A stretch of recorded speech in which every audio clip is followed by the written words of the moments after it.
guys? This is Paco the Realtor here with David Lau. How you doing, David? I'm doing good. How you doing?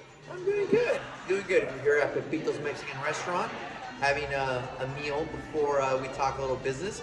So I wanted to bring David on to talk about rates. As we have heard, the Fed it has announced that there will be some rate increases.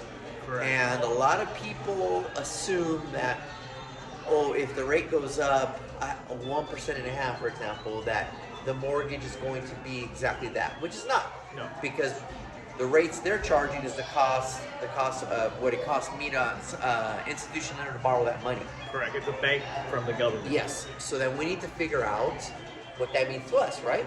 So David, it's all yours. Tell us what 6 potential rate hikes over the next few years potentially means. Well, they're talking about actually 4 rate hikes over the next year, but we don't know until the first one, which is in March. That's when they have their first Fed meeting. And the Fed meeting is basically all the different heads of the Feds. They get together with the government and they decide should there be any type of rate hike this year, which they said there is going to be some. We don't know how much. Okay. So to the average consumer, let's assume they raise rates half, quarter, whatever. How does that affect the market? Well, it doesn't affect you immediately. Probably the thing that you'll probably see the most that will affect directly is actually credit cards. Credit card rates will tend to be going up. I mean, I don't know about you, I get a lot of offers in the mail to open credit cards at 0% interest and all that good stuff for 18 months. A lot of that stuff is probably going to go away this year, so you won't see that. The other direct effect that you'll probably see would be people savings, your savings account. You probably get better interest rates at banks. But in terms of mortgages, not immediately. Now, right now, you have been seeing slight interest rates hike due to kind of like predictability, fear, what's going to happen in the future. So a lot of lenders are actually already increasing some type of rates across the board. Okay. So we'll fill it more on the credit card. Yeah. When do you think we'll fill it actually in the mortgage side? I would say at least a 30-day lag time after the Fed actually announces the rate hike later on this year. And if we'll go to the assumption that the rates will go up, what does that mean to buyers and sellers potentially? Well, let's start with the reason why they want to do the interest rate hikes. It's really to control inflation. Inflation is that magical thing that controls the cost of everything, cost of food, cost of gas. So right now, the government is actually artificially controlling the prices right now. They're helping the economy. Technically, if they let the economy run the way it's supposed to be, we would probably be in a really bad situation.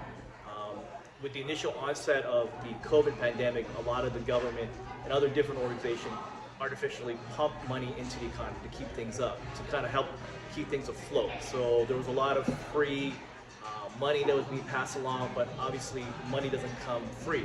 Eventually somehow you have to pay it. You probably see it right now when you go to the market. You probably see the cost of a gallon of milk gone up by at least $1. Even you'll see when you go to restaurants, that typical meal that you normally used to paying $20 is now $25. And the reason why that's really important is because as a consumer, you have a limited amount of money that you want to spend on things like that, like going out to eat, groceries, and in the end, it affects your overall budget, the amount of money that you take home, your savings. So there's a kind of like a trickle effect that happens with higher rates and inflation. So the rate increase is to offset that inflation that we're dealing with. Absolutely, it's the purpose is designed to control it. For the last 40 years, inflation has been going, up across the board in the United States. In fact, the last 7 years, inflation has been running above 5%. What that means is it's high. It's really high. And for me as a consumer, the number one thing that I'm always concerned about is gas prices. I mean, typically right now there's $5 a gallon, but the truth of the matter is, how much is it going to cost for you to drive to the market to buy that 1 gallon of milk? It's going to cost you more than it did a year ago and a year ago and a year ago. It's just constantly going up, and that's inflation. That's the reason why, the number one reason why the Fed government wants to raise the rates so they can control inflation, so therefore you would have more money in your pocket. So if I'm a buyer and I hear this, Yes. what would you recommend? The first thing I recommend to people is actually you should look at how much money you have today. and actually set up a budget. Because when inflation, like right now, you probably see your take-home money is going to be less because you're spending more money on perishable goods and stuff like that. But when it comes to buying a house, it's going to cost you more to buy a house because the interest rates are going to go up. And with the interest rates going up, the ability for you to borrow has now been reduced. So you may have last year been able to qualify for a $500,000 house, but because of the higher interest rate, you might be reducing that down to $450,000. So now that's taking you out from one different group of home buyers. Maybe before you can buy these particular type of houses, now you can't because you can't qualify anymore because the interest rate pushes up your ability to borrow. So if I'm a buyer and I can afford to buy, Yes. and I want to buy, Yes. and I've been waiting for the right time to buy, There's no right time. then at this point, waiting is going to cost me more money. Absolutely. As a good example, as I talked about earlier, if you would have done the same thing this year, you would have qualified for more when the rates were much lower. Now that the rates are going to be going higher, you're going to qualify for less.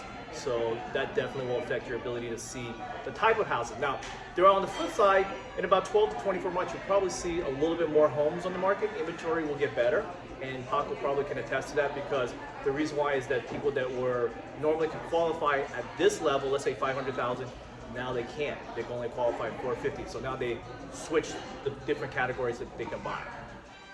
Perfect. So if you're a buyer, Yes. moral of the story is, and you can buy, Yeah. then you need to jump in the market now. Like yesterday. Yes, because it's only going to get more expensive. It is. Next 12 to 24 months, you're going to see significant rate increases. I already see that right now for a lot of my clients. And guys, to put this in retrospect, even if it goes up 1%, it's still historically great. Oh, yeah. I mean, I bought my first house in 2001, and I had 9.5% interest rate. That was phenomenal. Yes. And so we look at it historically; it's still low. Yes. But we suffer from short-term memory. So all we remember is, oh my God, it used to be 2.5, and now it's 4. The world is ending. Yes. No, it's still good. It's just a little more expensive. Rates in the 80s used to be in double digit. Yes, it used to be credit card interest rates, pretty much. Yeah, exactly. Yeah. So, all right, guys. So this is David trying to explain a little of what's going on and what that means to us. I appreciate it. Thank you, Paco. And if you guys are looking to buy or refinance, reach out to your lender. Reach out to David. Let's have a conversation because at the end of the day, it's going to be more expensive in a few months to borrow money than it is currently. That it is. All right, David. Take care, man. Thank you, sir. Thank you. Peace.